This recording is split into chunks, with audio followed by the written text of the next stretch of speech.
on the morning of December 13th, 1943. As mist curled above the Brahmaputra Valley and the sun rose behind the mountains of Assam, a lone P-40 Warhawk sliced through the pale sky. Its pilot unaware that within minutes he would face 64 Japanese bombers and fighters alone, with the survival of an entire airfield, resting on a single decision he had not yet made. At 09:27 a.m., the humid air over northeastern India was already trembling with heat when Second Lieutenant Philip Adair, call sign not yet known to anyone outside his squadron, rolled his Curtiss P-40N Warhawk Lulu Belle into a steady climbing turn. Below him, Dinjan Airfield shimmered under the morning sun, its long runways lined with C-47 transports, fuel trucks, and ground crews who had worked through the night to support the hump airlift into China. The war in Assam was not a glamorous front, but it was one of the most strategically vital. Every gallon of fuel flown over the Himalayas kept China in the fight, tied down Japanese divisions, and kept the Allied strategic timetable alive. But the Japanese understood that too. They had already burned dozens of Allied aircraft to skeletons in the previous 2 months. In October and November alone, raids on northern India had destroyed 47 transport aircraft on the ground and killed over 100 men. Dinjan was next. Japanese planners believed that crippling this airfield would sever the hump lifeline and stall Allied operations across the entire China-Burma-India theater. At 09:30 a.m., a flicker on the horizon caught Adair's eye.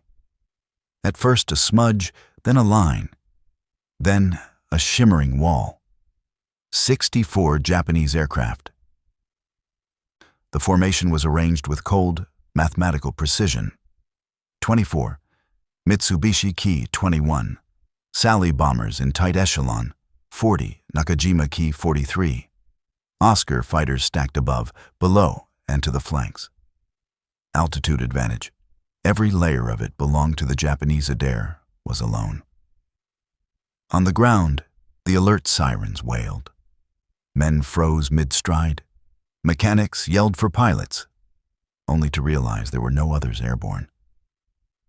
The fighters of the 89th Squadron were still warming engines or rearming.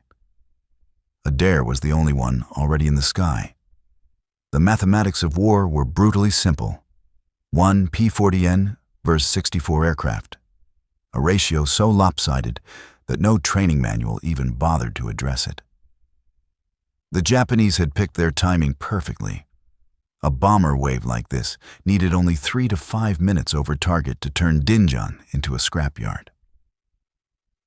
The C-47s parked wingtip to wingtip were perfect targets, each carrying supplies for China, each stuffed with fuel, ammunition, and crates that burned like tinder. Adair didn't have the altitude to dive away and reposition. He didn't have the cloud cover to hide. He didn't have reinforcements. What he did have was speed, only a few knots advantage over the bomber stream, but enough to choose the angle of engagement. And that was everything. He pulled the P-40 into full throttle, 650 caliber Browning machine guns vibrating beneath the wings, ammunition belts ready for just 12 seconds of sustained fire. If he failed to act, Dinjan would burn. If he acted recklessly, he would die before firing a second burst. If he hesitated, even for a moment, the Japanese would be overhead. The bomber formation was less than 4 minutes from attack range. Every doctrine, every training pamphlet, every Air Corps tactical note agreed on one thing: do not attack a full bomber formation alone, especially not one guarded by nearly 2-to-1 fighter escort. Adair eased his gloved hand onto the throttle. Sweat trickled down the back of his neck despite the rushing wind. He had 3 choices, and one of them would change history. He could break away and try to warn the base, too late. He could climb and wait for reinforcements, none were coming. He could dive alone through the bomber formation and try to tear it apart. The choice was impossible. Except he no longer had the luxury of waiting. The Japanese were almost directly over the Chabwa-Dinjan corridor. Their escorts began to fan outward. The bombers tightened formation. The sky narrowed around them like a closing fist. Adair shoved the throttle forward, engine roaring so loudly it drowned even his own breath. The P-40 surged ahead. He had just made his decision. He was going to attack all 64 aircraft, alone. The moment Adair committed, something shifted inside the cockpit. The sky, once an open expanse, now felt like a narrow tunnel carved toward an oncoming avalanche. The P-40N wasn't built for elegant dogfighting, not against the nimble Ki-43 Oscars, which could outclimb and outturn almost anything. But what the Warhawk could do, what it excelled at, was diving. It was a heavy, brutally stable gun platform. In a straight, high-speed descent, the P-40 became a falling anvil, and Adair intended to use every ounce of that momentum. As he closed with a massive formation, Adair realized something that doctrine never discussed. The Japanese fighters were focusing forward, scanning for defending interceptors from Dinjan or Chabwa. They hadn't expected a lone P-40 to challenge them from the side. He rolled inverted, pulled hard, and dove directly across the top of the bomber stream, coming in at an oblique angle no manual ever recommended because it risked overshooting the entire formation. But overshoot was exactly what he wanted. He wasn't trying to attack a single bomber. He was trying to split the entire formation's attention, to tear open its geometry, to force chaos. In that instant, the human element, Adair's instincts, experience, and willingness to break doctrine, became more important than any written tactic. A seasoned pilot might have tried to line up a perfect tail attack. A cautious one might have waited for altitude. A textbook pilot might have broken off entirely. But Adair glanced down at Dinjan airfield, those C-47s loaded with aviation fuel, and understood the stakes. The bombers were minutes from dropping, and so he became something doctrine never accounted for, an unpredictable attacker. He nosed Lulu Belle down, engine screaming, 6 Brownings shaking the wings so violently the rivets hummed through the stick. The bomber formation appeared in his sight picture, enormous silver-green fuselages stretching like a metallic river across the sky. He fired the first burst. It was short, no more than half a second, but enough to rake the lead bomber's starboard engine. The Ki-21 erupted into smoke. The pilot instinctively banked left, and the bomber behind it tightened defensively. Just like that. The formation compressed. And that was the moment. That was the failing in doctrine.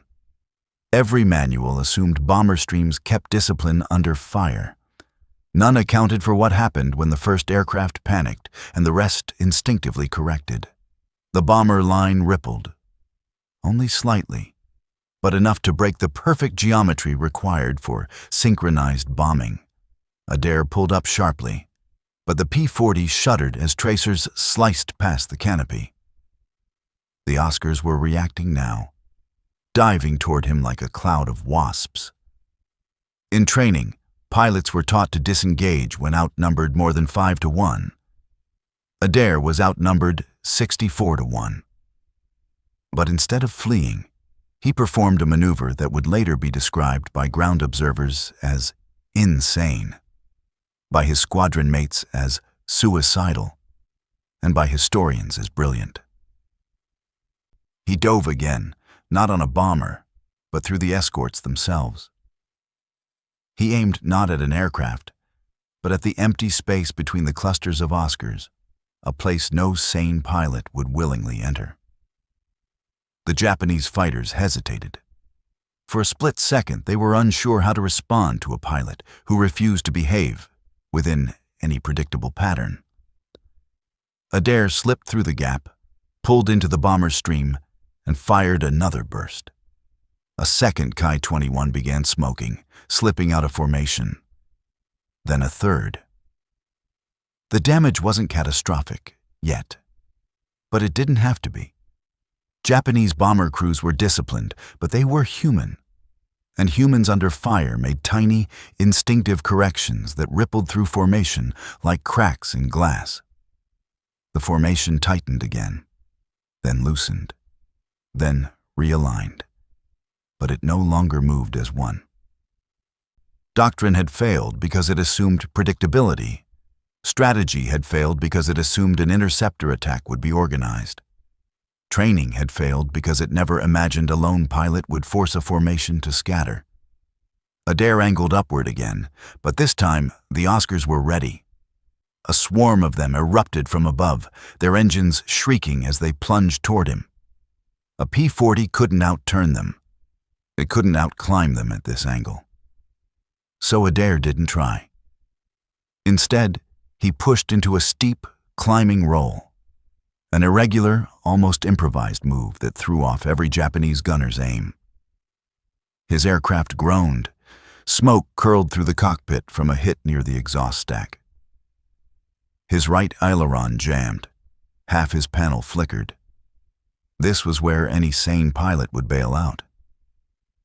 But as he steadied the damaged P-40, struggling against the shaking control surfaces, Adair looked again at the bombers. Despite everything, they were still pushing toward Dinjan. His engine coughed. His controls stiffened. His lungs burned from the smoke creeping through the vents. But there was still time. Adair made a decision that would shape the next phase of the battle and change how single fighter intercepts were understood for the rest of the war. He was going back in. Adair steadied Lulu Belle with both hands as the damaged Warhawk bucked under him. The cockpit filled with the acrid bite of engine smoke. Every breath stung. His right aileron was jammed, forcing him to muscle the stick just to maintain shallow bank angles. The P-40's Allison engine coughed again, sputtering at full throttle, the propeller arc wavering as if threatening to seize. A dozen Japanese rounds had already torn through his fuselage, wings, and tail surfaces. But the most dangerous enemy was the clock. The bombers were now less than 3 minutes from reaching bombing altitude over Dinjan. He didn't need to destroy all 24 Ki-21s. He only needed to break their timing, because a bomber formation without synchronized release was like a choir singing out of key. Loud, but useless. His damaged control surfaces forced him into improvisation. His Warhawk couldn't roll sharply to one side anymore, so he used the only advantage he had left: gravity. Adair pushed the stick forward and slammed into a near-vertical dive. The P-40 shook violently. Alarms whined. Smoke poured from the breached exhaust manifold. To any other pilot, it would have looked like a death spiral. But to Adair, it was a weapon. He angled down into the blind spot beneath the bomber stream, a place Japanese gunners couldn't easily cover. Very few American pilots ever attacked from this low-angle vector because it required pulling up beneath the bombers, exposing yourself to debris, counterfire, and the possibility of collision. But doctrine wasn't made for lone pilots facing the annihilation of an entire airfield. As he rocketed upward, the Ki-21s loomed above him like gray fortresses. Their bellies flashed in the sunlight. Their engines throbbed in a synchronized hum. And for a brief moment, just a heartbeat, they were unaware of the fury rising from below. Adair squeezed the trigger. A thunderous 6-gun burst tore into the formation. One bomber's port engine exploded in sparks. Another shuddered violently, its fuselage peppered along the bomb bay doors. Fuel leaked in a glittering arc as the damaged aircraft began to drift. But more importantly, the formation buckled. It happened fast, The damaged bomber slipped slightly left. The bomber behind it adjusted. The one beside corrected. Within seconds, the formation's geometry warped. Its perfect cadence fractured. Still climbing beneath the stream, Adair yanked the stick, fighting the jammed aileron, and rolled slightly to position himself for a second pass. He fired again. This time the round stitched across the lead bomber's wing root. A plume of oil sprayed back. The engine sputtered. The bomber commander dipped reflexively, and that was the moment the entire Japanese attack began to collapse. The formation was now visibly trembling, each aircraft shifting out of sync. The escorts darted inward to compensate, abandoning their layered overwatch positions. A bomber stream was a precise machine. If even 2 aircraft fell out of position, the rest had to react. And now 5 were off alignment, drifting unevenly as they tried to re-establish spacing. Adair had accomplished what doctrine insisted was impossible. He had broken the timing of a fully escorted bomber raid. But the Japanese were not finished. The Oscars, furious and disoriented, dove on him from every angle, above, below, left, right, turning the sky into a crisscrossing web of tracer fire. His canopy cracked, his tail vibrated. Smoke filled the cockpit so thickly that his eyes watered and vision blurred. Still, he dove again. This third attack, damaged, half-blind, choking on smoke, was the one that changed the battle. Instead of targeting the bombers directly, Adair dove across the front of the formation at a slashing angle, forcing the escorts to react violently. The maneuver wasn't in any manual because it required flying into the escorts' wing paths, essentially daring them to break formation or risk collision. They broke. The Ki-43 fighters scattered into disorganized pursuit arcs, abandoning their protective grid and diving after him with reckless speed. Suddenly, the bombers had no defensive screen, no upward cover, no lateral barrier. They were exposed. Adair felt his aircraft dying beneath him. The engine sputtering, heat gauges spiking, right aileron all but frozen. If he didn't leave soon, he wouldn't make it out at all. But he wasn't done. He pulled up with raw muscle, gritting his teeth as the jammed controls fought him. At the top of his climb, the engine stuttered violently, and then backfired, coughing flame through a ruptured exhaust. He was about to stall. So he did something no one in the 89th Fighter Squadron had ever seen before, and no P-40 manual had ever recommended. He flipped the aircraft inverted, using gravity instead of torque, and then pulled into what would later be called the flip-climb inversion. It bought him altitude, it bought him time, and it threw off every Japanese fighter chasing him, their sightlines completely disrupted by his sudden inverted trajectory. When he rolled upright again, the bombers were drifting, disordered, their synchronized bombing run irreparably broken. They could still drop bombs, but not with accuracy, not in formation, not in a way that could guarantee destruction of Dinjan. Adair had done it, against all logic. Against all doctrine, against all mathematics. He had just taken a force of 64 aircraft out of attack alignment, alone.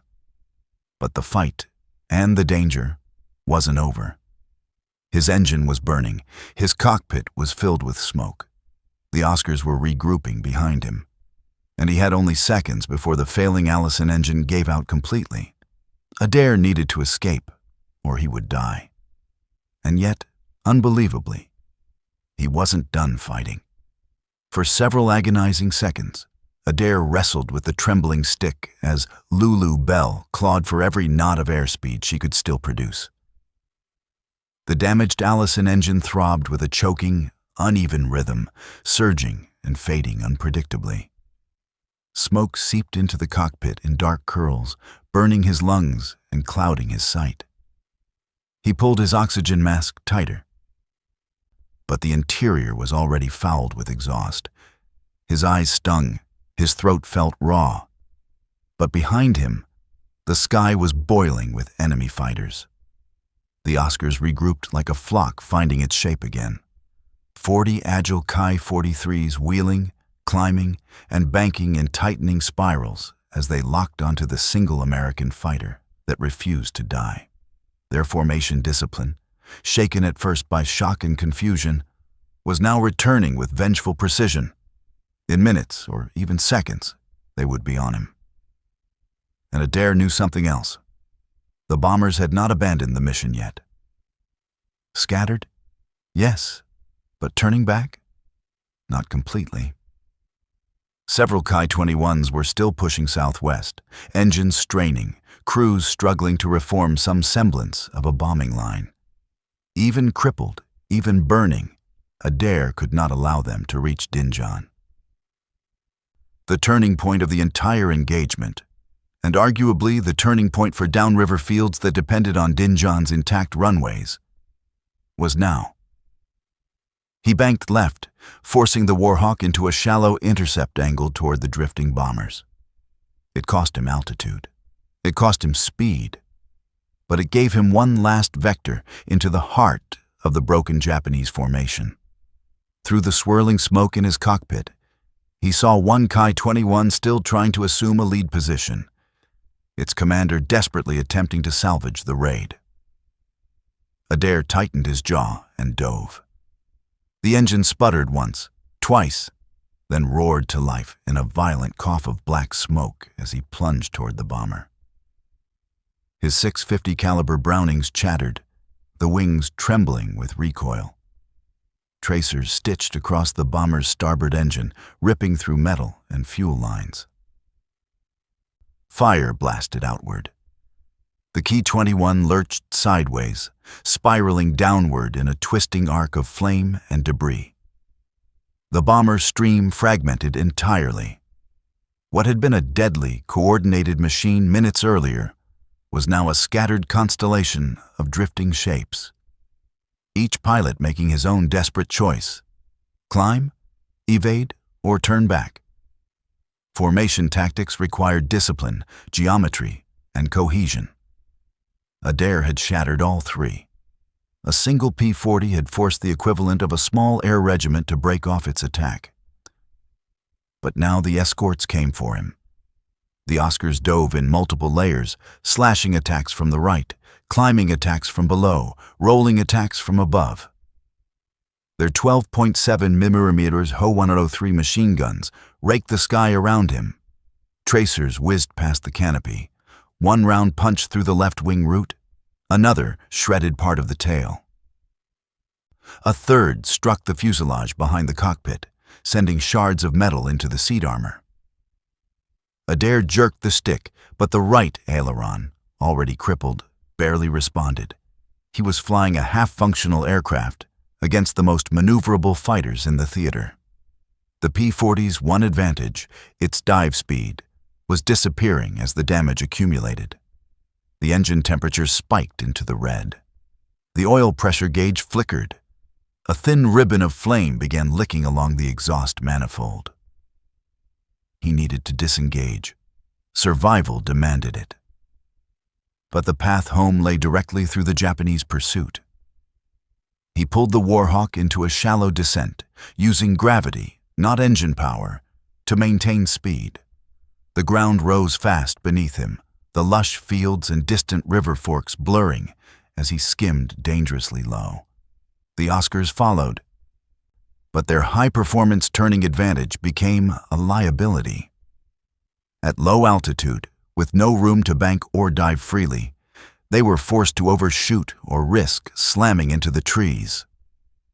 Adair hugged the terrain, weaving through the valley floor as if the curves of Assam were a shield. One Oscar cut too close, its wingtip clipping treetops, and spiraled into the forest in a plume of dust and broken metal. Another overshot its attack run, unable to match Adair's sudden dive. The others hesitated, unwilling to follow him into ground-hugging maneuvers that jeopardized their structure. But the greatest danger wasn't behind him. It was inside the cockpit. The fire growing along the right side of the nose was creeping backward. The smoke was now so dense that he could only see forward by ducking his head low beneath the worst of it. Every breath burned. Every turn of the stick felt heavier. He had maybe 2 minutes before the engine died, or the fire claimed the aircraft entirely. And he wasn't even close to Dinjan. His best hope was Naguli, a small emergency strip several miles away. But reaching it with a burning engine and jammed controls would require a feat no P-40 manual had ever dared to outline. The engine coughed violently, the propeller arc slowing. The Japanese fighters finally broke off, unable to continue the chase at such low altitude. Adair was alone again, but this time with a dying aircraft over unforgiving terrain. He coaxed the throttle. The engine sputtered but held. Barely. He would need to perform something unthinkable, an inverted approach into a rough jungle airstrip with a burning smoke-filled cockpit and a control system half destroyed. He checked the horizon, blinking through the smoke. Naguli lay ahead, somewhere through the haze. This was no longer combat. This was survival. Adair lowered the nose of the failing P-40, and the landscape beneath him widened into a sweeping, sun-soaked valley. Smoke still curled in thick ropes through the cockpit, stinging his eyes until the world blurred into overlapping shapes, jungle canopy, braided river channels, the faint geometric outline of a clearing far ahead. That clearing was Naguli, a narrow emergency landing strip carved out of the Assamese undergrowth. It had no control tower, no emergency crews, no fire suppression, and no tolerance for error. It was little more than a scar in the jungle, exactly the kind of place a burning fighter with crippled controls had no business approaching. But Adair had no choice. He eased back on the stick, fighting the jammed right aileron. The Warhawk drifted left. He compensated. The aircraft sank too low. He corrected. Every movement was exaggerated, uncertain, lagging by fractions of a second as damaged control cables flexed like fraying tendons. The engine sputtered again, the prop arc warping as the Allison labored through uneven fuel pressure. He couldn't see straight. He couldn't breathe. And he had less than a minute before the engine either seized or the fire reached the cockpit. The only way to lose altitude safely was through a shallow descent. But the fire had weakened the upper cowl so badly that any downward airflow threatened to fan the flames directly into the cockpit. He needed to reduce airflow on the damaged side. That meant coming in inverted. It was insane. It was unprecedented. And it was, given the circumstances, the only way to avoid burning alive. He rolled the P-40 upside down. The world flipped, jungle above, sky below. His body pressed upward against the harness. The smoke vented differently now, swirling along the ceiling instead of flooding directly into his face. The airflow shifted, depriving the flames of the oxygen-rich blast they had been feeding on. The fire slowed, but inverted flight also meant that every control input reversed, and with his right aileron jammed, even the simplest correction required enormous physical effort. The engine coughed, sputtered, caught again, then backfired with a violent jolt that shook the whole airframe. He spotted Naguli, now inverted above him, and began the slow, painstaking process of flipping upright again just seconds before touchdown. This maneuver, which would later be called the inverted upright flip approach, had never been attempted in theater before. The P-40 shuddered as he rolled it upright at dangerously low airspeed, the wings wobbling unevenly as the jammed aileron fought to keep the aircraft level. The nose dropped too sharply. He corrected. The landing strip rushed toward him, filling the canopy. Smoke blinded his right eye.